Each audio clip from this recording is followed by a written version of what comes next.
예, 오늘 본문 우리 요한일서 1장 우리 8절부터 10절 말씀을 중심으로 세 가지 만일, 그죠? 세 가지 만일이라는 제목으로 우리 함께 은혜를 나누기를 소원합니다. 왜 세 가지 만일인가? 그죠? 우리 요한 우리 1서 우리 8절에 보면 만일 우리가, 그죠? 또 우리 9절에 보면 만일 우리가, 또 10절에 보면 만일 우리가, 그래서 세 가지 만일이라는 표현을 썼는데요.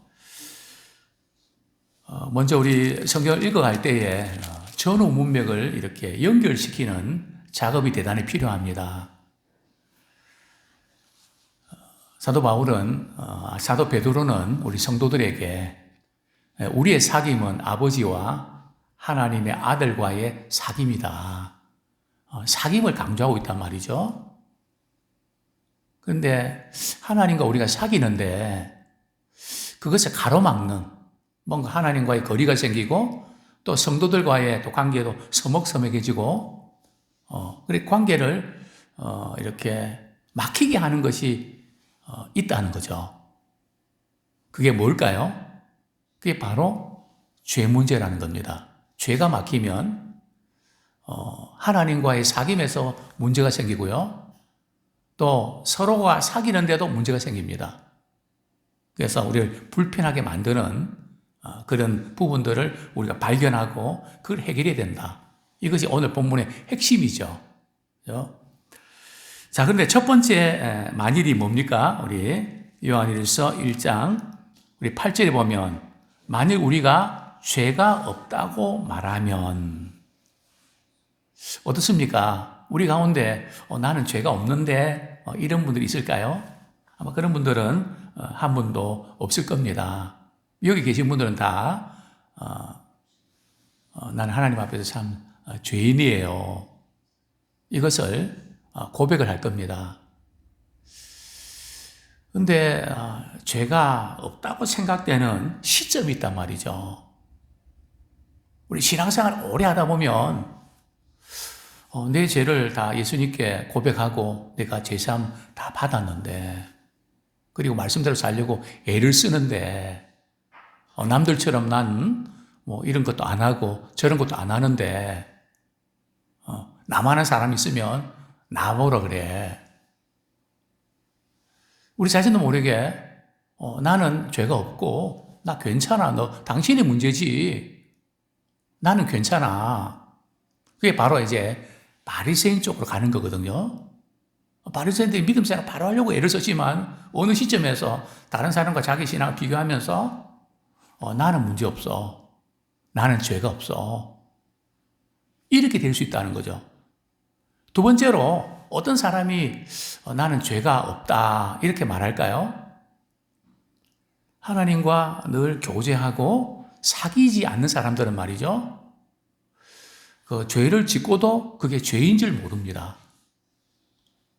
우리 하나님의 말씀을 읽고 기도하고 교제하다 보면 말이죠. 사귀다 보면 뭐가 불편하고 힘든 게 있거든요. 근데 교제를 안 하다 보면 뭐 다 그런 거지 뭐. 다 그렇게 사는 거지 뭐. 그러면서 죄를 죄로 여기지 않는. 그러니까 하나님과 사귈 때에, 교제할 때에 죄에 대해서 민감하게 반응하지, 교제하지 아니하면, 그래서 세상 사람들은 교회 와서 우리가 설교 듣고 또 말씀 듣다 보면 제일 싫어하는 게 뭡니까? 왜 교회는 죄 문제를 자꾸 이야기하냐. 그 되게 듣기 싫어하거든요. 근데 이제 이런 거랑 똑같습니다. 나중에 이제 우리 죄 문제를, 이제 회개 문제를 다루지만, 우리가 이렇게 회개한다는 게 뭘까? 사람과 사람 사이에 불편한 관계가 생기면 되게 힘들죠? 되게 신경 쓰이죠? 우리 가정에서도, 우리 식구들 간에도 이렇게, 참 어려움이 생기면 되게 힘들잖아요. 진을 빼잖아요. 하나님과 우리 관계도 마찬가지라는 거죠. 회개라는 것은 하나님과 우리 사이에 좀 뭔가 불편하게 만들어진 그 부분을 말이죠. 주님 앞에 내놓고, 주님, 제가 이런 죄를 지었습니다. 주님, 저희 죄를 용서해 주세요. 그리고 풀고 가야 된단 말이죠. 씻고 깨끗함을 받고 가야 된단 말이죠. 근데 이런 거 없이 계속 쌓이기만 하면 뭐가 생기냐면 원망, 불평이 생기고, 나중에는 영적인 침체를 맞게 되는 거죠. 자, 먼저 왜 지금 사도 요한이 만일 죄가 없다고 하면 이 표현을 썼을까요? 당시 성도들은 다 죄가 있어서 예수 믿고 우리 제산 받았다고 믿고 있는데 왜 생뚱맞게 만일 죄가 없다고 한다면 여기서 죄가 없다고 한다는 것은 이제 원죄를 의미하는 거고요. 죄의 그 본성을 인정하지 않는 겁니다. 다시 말하면 인간은 성선설이라는 거죠. 인간은 착한데 부모 잘못 만나서 환경 잘못 만나서 그냥 사이를 잘못 만나서 죄를 짓는 것이지 좋은 환경 만들어면 죄 안 짓는 거야. 그런가요? 환경이 나빠서 죄를 짓는 겁니까? 성경은 이렇게 말씀하지 않습니다. 죄인이기 때문에 죄를 짓는 겁니다. 환경이 좋아도 더 죄를 많이 짓습니다. 왜요? 우리는 근본적으로 죄인이기 때문에 그렇습니다. 근데 당연히 영지주의자들은 말이죠. 육신은 악하고 영혼은 깨끗하다는 거죠. 그러니까 아무리 죄를 지어도 영혼에는 영향을 미치지 못한다는 겁니다. 이런 교리 어떻나요? 엄청 좋아 보이죠? 영혼은 깨끗하니까, 우리 예수 믿고 이렇게 구원받은 영혼은 깨끗하니까, 그래서 육신은 약해서 그렇기 때문에, 죄 덩어리인데, 그러니까 죄를 마음 놓고 지어도 문제 없다는 거죠. 그 정도가 아니라 그냥 아예 죄가 없다고 주장하는 거죠. 오늘날도 이런 교리를 가진 분들 있죠. 저희 올림픽 체육관에서 집회를 많이 하는, 그죠? 그분들은 믿으면 기쁨을 강조합니다. 그죠? 그리고 죄사함 받았기 때문에 이제는 다시 우리가 회개할 필요도 없고 자꾸 그렇게 회개를 하는 것은 율법에 자꾸 매인다는 거죠. 왜 다 용서해 주셨는데 자꾸 거기에 매여서 그냥 불편하게 살라는 거죠. 그냥 기쁨 가운데 살면 되지. 다 얘기를 해 주셨는데 멋진 것 같지 않습니까? 극단적인 복음주의자들이 이제 이런 쪽으로 흐른단 말이죠. 우리 초대교회도 그랬고 지금도 마찬가지입니다. 그분들의 삶을 보면 자유롭습니다. 할 거 못할 거 다 합니다. 그죠? 그렇게 강조하는 분들 치고 말이죠. 경건에 있어서 문제가 생깁니다. 그럴 수밖에 없죠. 만일 우리가 죄 없다고 하면, 즉 회개할 필요가 없다고 하면 어떤 것이라고요? 우리 8절 하반절에 보면 스스로 속이고 또 진리가 우리 속에 있지 아니할 것이요. 스스로 속인다는 겁니다. 인간에게 죄의 본성이 있는데 그것을 인정하지 않는다는 거죠. 우리 은혜를 알면, 십자가의 사랑을 알면 죄에 대해서 굉장히 민감해집니다. 어거스틴이 말이죠. 방탕하고 타락하다가 그가 예수님 만나서 거듭나고 회개할 때 말이죠. 어떤 죄까지 회개하는지 아십니까? 어렸을 때 말이죠. 엄마의 젖꼭지를 세게 빨았던 거. 그까지도 회개를 하더라는 겁니다. 우리가 영적으로 이렇게 민감하면 하나님의 사랑의 빛을 받으면 말이죠. 우리가 빛 가운데 행하는 사람들은 죄 문제에 있어서도 민감하게 우리가 느낍니다. 불편함을 느낍니다. 그러면 빛 가운데서 살아가는 사람은 안 좋겠네요. 그럴까요? 조금 어두컴컴한 적당한 조명 하에서 있는 게 좋지 않을까요? 환한 빛 앞에서 말이죠. 우리 자신을 비춰본다는 건 사실은 이렇게 저녁길에 오셔서 말씀을 늘 이렇게 듣고 참 대단한 분들이에요. 왜냐하면 말이죠. 하나님의 말씀은 우리의 가장 기쁨을 드러내거든요. 좋은 거 드러냅니까? 참 우리 속에 뭐 좋은 게 있나요? 죄악된 그 본성들을 말씀의 거울 앞에서 비칠 때 얼마나 힘듭니까? 때로는 지구부에 있으면 숨고 싶은 심정도 생기고, 그러나 우리의 죄는 말이죠, 드러날 때에 치유가 됩니다. 회복이 되는 것이죠. 그냥 괜찮다, 그냥 염증이 있는데 말이죠. 그 염증 키우면 만성질병으로 바뀌지 않습니까? 마찬가지로, 우리가 이 죄 없다고 하면 그 본성을 거스리라는 거죠. 하나님 우리에게 주신 양심, 그 모든 그 부분들은 우리가 죄를 깨닫게 됐는데 거짓말 하는 거죠. 참 재미있는 사실은 말이죠. 감옥에 있는 죄수들, 그죠? 또 정가가 이렇게 많은 죄수일수록 자기가 잘못한 것에 대해서, 자신이 지은 죄에 대해서 누구 탓을 돌립니까? 남의 탓으로 돌립니다.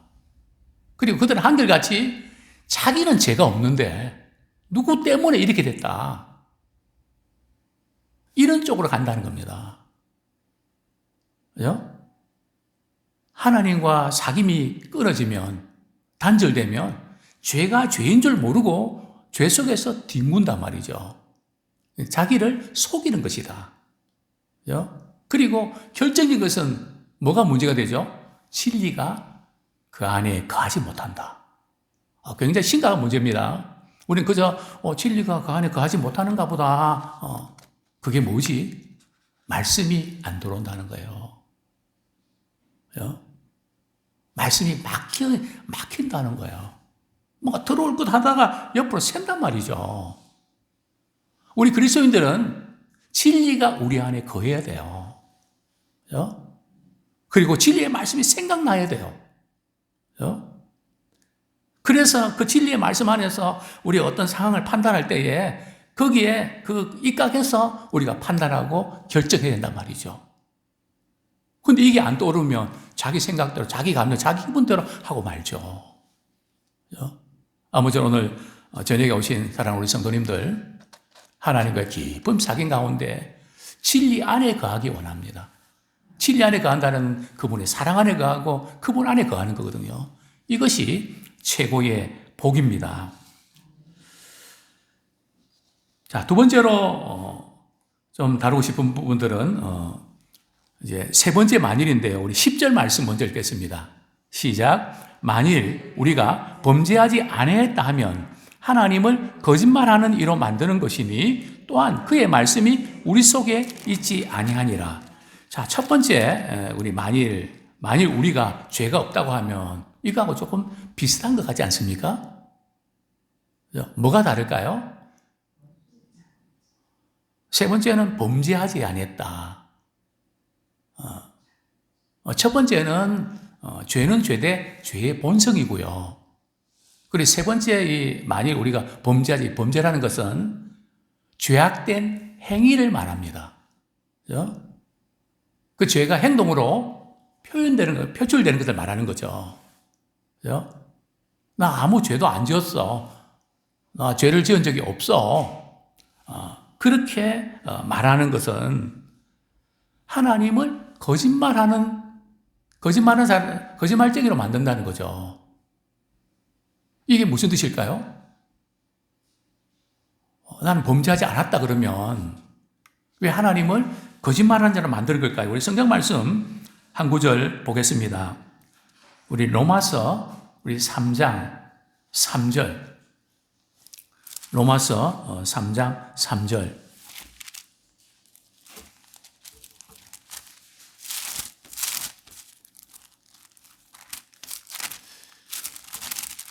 같이 읽겠습니다. 3장 3절이 아니고요. 3장 23절, 죄송합니다. 3장 23절. 시작. 모든 사람이 죄를 범하였음에 하나님의 영광에 이르지 못하더니. 몇몇 사람이 죄를 범했다고요? 모든 사람이. 예외가 없다는 거죠. 모든 사람이 죄를 범하였음에. 근데 죄의 본질이 뭔지 아세요?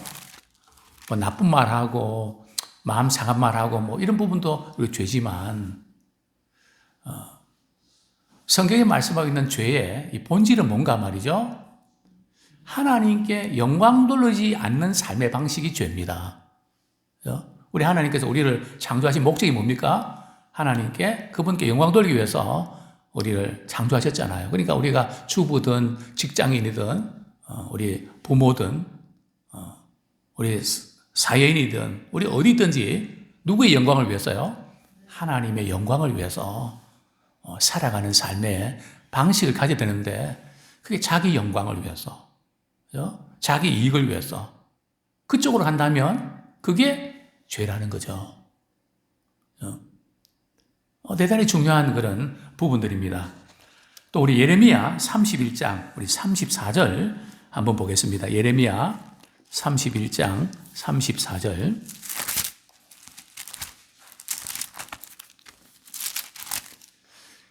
같이 한번 읽겠습니다. 시작. 그들이 다시는 각기 이웃과 형제를 가르쳐 이르기를 너는 여호와를 알라 하지 아니하리니 이는 작은 자로부터 큰 자까지 다 나를 알기 때문이라. 내가 그들의 악행을 사하고 다시는 그 죄를 기억하지 아니하리라. 여호와의 말씀이니라. 작은 자든 큰 자든 다 이렇게 악을 행하는, 그죠? 그런 하나님께서 그들의 죄를 기억도 하지 않겠다. 이렇게 말씀하고 계신 것이죠. 그렇습니다.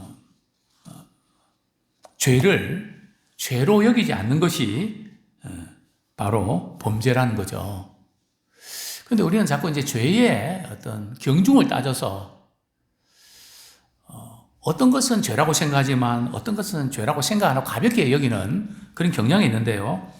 예를 들면 간음이라든지 도둑질이라든지 거짓말이라든지 살인이라든지 이런 것은 우리가 죄라고 이야기한다. 물론 우리 한국 사람들은 이 거짓말에 대해서는 좀 이렇게 관용하는 경향이 있습니다. 미국이나 이런데 서양에서는 말이에요. 거짓말 딱 들통나면 바로 끝나거든요. 근데 우리나라는 3개월만 참으면 국민들이 다 잊어버리니까 괜찮다는 거예요. 그래서 참 우리 사회에 참 좋은 부분이 많이 있는데요. 우리가 이렇게 지금 이 거짓말이 너무 만연되어 있는, 거짓의 아비는 막인데 참 이 부분이 신경이 많이 쓰입니다. 반면에 탐욕이라든지 질투라든지 시기, 반감, 비판, 관용하지 못하는 마음들, 이런 죄들은 우리 가볍게 여기는, 사실 이런 마음들은 하나님을 이렇게 대항하는 그런 죄거든요. 이게 사실은 이런 죄가 어떻게 보면 더 큰 죄인데 우리는 이런 부분에서 좀 이렇게 쉽게 넘어가는 경향이 있는데, 어쨌든 우리가 범죄하지 않았다면 죄가 들어가면 하나님과 우리 사이에 거리가 생긴다는 거죠. 그래서 그걸 빨리 풀지 아니하면 문제가 생깁니다. 하나님과의 문제가 생기고 사랑과의 문제가 생깁니다. 그래서 우리가 여러 가지 어떤 경우에 힘들고 어려울 때일수록 더 주님께 가까이 나가는 우리가 되기 원합니다. 자, 세 번째로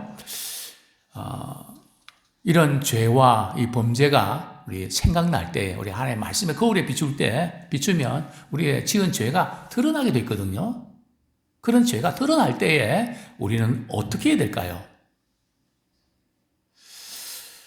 어떤 분들은 죄가 드러나는데도 자백을 하지 않고 넘어가는 경향이 있습니다. 그런데 죄를 짓고도 그걸 자꾸 쌓아두는 형태죠. 그러다가 며칠 만에 한 번씩 그 문제를 처리합니까? 일주일에 한 번씩 교회에 나와서 한 줄 동안 지은 모든 죄를 다 사해 주시고 불편도 안 한가요? 한 줄 동안 품고 있느냐고 얼마나 힘듭니까? 어? 사실 우리는 품고 있는 게 힘들거든요. 하나님, 이거 제가 잘못했어요. 풀고 나가야지. 그걸 어떻게 일주일이나 끌다 보면은 잊어버리죠. 넘어가는 죄들이 많아지겠죠. 또 어떤 분들은, 죄를 자백한 이후에도 말이죠. 죄가 그대로 있다고 믿는 경향이 있습니다. 자백은 했는데 내가 과거에 잘못했던 그런 것들이 여전히 남아있다는 거죠. 제가 아까 우리 마지막 불렀던 찬양, 예수 결박 부셨도다. 모든 결박 부셨도다. 나는 자유해. 제가 그 찬양 불 하나님, 우리 사랑하는 성도님들이 예수님 우리 위해서 십자가 지셨잖아요. 우리를 결박시키는 그 어떤 것. 과거에 우리가 힘들었던 어떤 상처, 아픔들. 그게 매여서 꼼짝달싹 못하는 그런 성도 있다면 이제는 자유케 해주십시오. 예수님이 결박 부셨던 것처럼 사랑하는 성도들도 우리도 결박에서 풀리는 역사 나타나기 원합니다. 주님의 십자가 사건은 그 모든 결박을 푸는 능력이요 권세가 있습니다. 그래서 주님이 십자가 지신 거거든요. 나는 이제 자유해. 주님만을 온전히 사랑하고 섬기는 우리가 되기 원합니다. 그런데 오늘 본문에 보면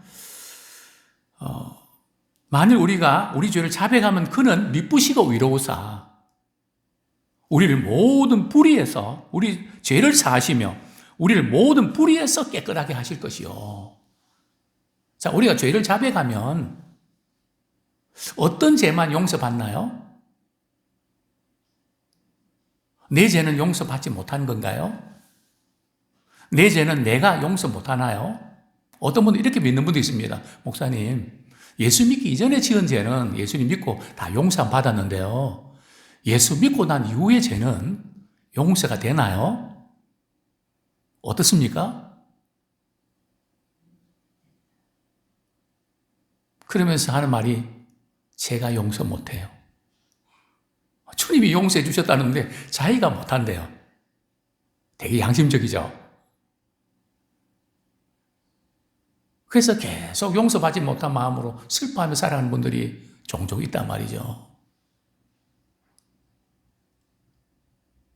자녀 문제든 남편 문제든 성도 문제든 어떤 관계든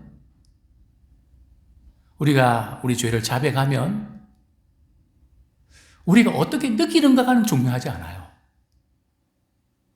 우리가 용서함 받았다고 느낌으로 감정으로 이렇게 용서함 받은 것 같기도 하고 안 받은 것 같기도 하고 그건 중요하지 않아요. 그죠? 주님이 어떤 분이시라고요? 그분은 미쁘시고 의로우신 분입니다. 예수님이 십자가 지시면서 의롭다 하시고 우리는 믿는 자에게 우리를 의롭다 해주기를 원하신다는 거죠. 또 한 가지 질문 드립니다. 어떤 분은 이런 불안이 있습니다. 우리의 죄를 다 회개하지 않고 죽으면 어떻게 될까요? 영원한 형벌 받나요? 우리가 지은 죄에 대해서 우리가 회개하는 것이 몇 % 회개하는 것 같아요?